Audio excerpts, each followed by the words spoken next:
Stung అనేది 2015లో వచ్చిన horror comedy cinema. దర్శకుడు బెన్నీ డైజ్. ప్రధాన పాత్రల్లో మ్యాట్ ఓ లియరీ, జెస్సికా కుక్, లాన్స్ హెన్రిక్సన్ నటించారు. కథ ఇలా మొదలవుతుంది. జూలియా అనే అమ్మాయి ఒక క్యాటరింగ్ కంపెనీ నడుపుతుంది. పాల్ అనే యువకుడు ఆమె ఏకైక ఉద్యోగి. ఒక ధనికుల విల్లాలో జరిగే గార్డెన్ పార్టీకి సేవలందించడానికి వీరక్కడికి వెళతారు. ఆ ఇంటి యజమానురాలు పర్చ్ మరియు ఆమె కొడుకు సిడ్నీ అక్కడ ఉంటారు. సిడ్నీ కొంచెం వికలాంగుడు, కానీ చాలా తెలివైనవాడు. అతను రహస్యంగా కొన్ని రసాయన ప్రయోగాలు చేస్తూ ఉంటాడు. ఒకసారి అతను తయారు చేసిన గ్రోత్ హార్మోన్ను ఎరువులో కలిపి తోటలో వేస్తాడు. పార్టీ మొదలయ్యాక సిడ్నీ కుక్క పర్సీ తోటలో ఒక గొయ్యి తవ్వుతుంది. అక్కడ కింద కందిరీగలు గూడు ఉంది. ఆ హార్మోన్ వల్ల ఆ కందిరీగలు మ్యూటేట్ అయ్యి భయంకర రూపం తీసుకుంటాయి. అవి పార్టీలో ఉన్న అతిథులపై దాడి చేస్తాయి.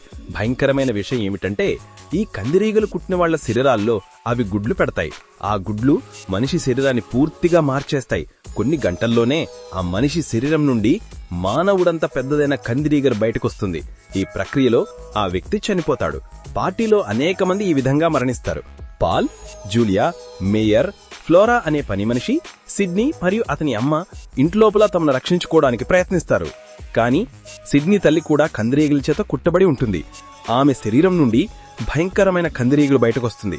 అది ఫ్లోరాను చంపేస్తుంది. మిగిలిన వాళ్లు నేలమాడిగలో దాక్కుంటారు.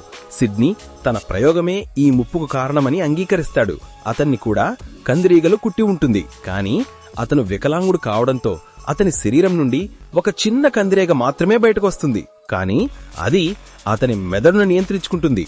పాల్ వ్యాన్ కీలు తీసుకురావడానికి బయటకు వెడతాడు. అనేక ప్రమాదాల మధ్య అతను తిరిగొస్తాడు. మేయర్ కందిరీగల చేత చంపబడతాడు. చివరికి పాల్ మరియు జూలియా మాత్రమే మిగులుతారు. అత్యంత భయంకరమైనది క్వీన్ వాస్ప్. ఇది మానవుడంత పెద్దదై తెలివిగా ఆలోచించగలిగేది. ఇది పాలును పట్టుకుని తన గోడుకు తీసుకెళ్తుంది. కానీ జూలియా ధైర్యంగా ఎలక్ట్రిక్ సా తీసుకుని వచ్చి పాల్ను రక్షిస్తుంది. వీరిద్దరి ఇంట్లో గ్యాస్ పైపులన్నీ తెరిచి ఆపై మ్యాచ్ వేసి మొత్తం ఇంటిని పేల్చేస్తారు. అన్ని కందిరీగలు కాలిపోతాయి. కానీ క్వీన్ బ్రతికి వారిని వెంబడిస్తుంది.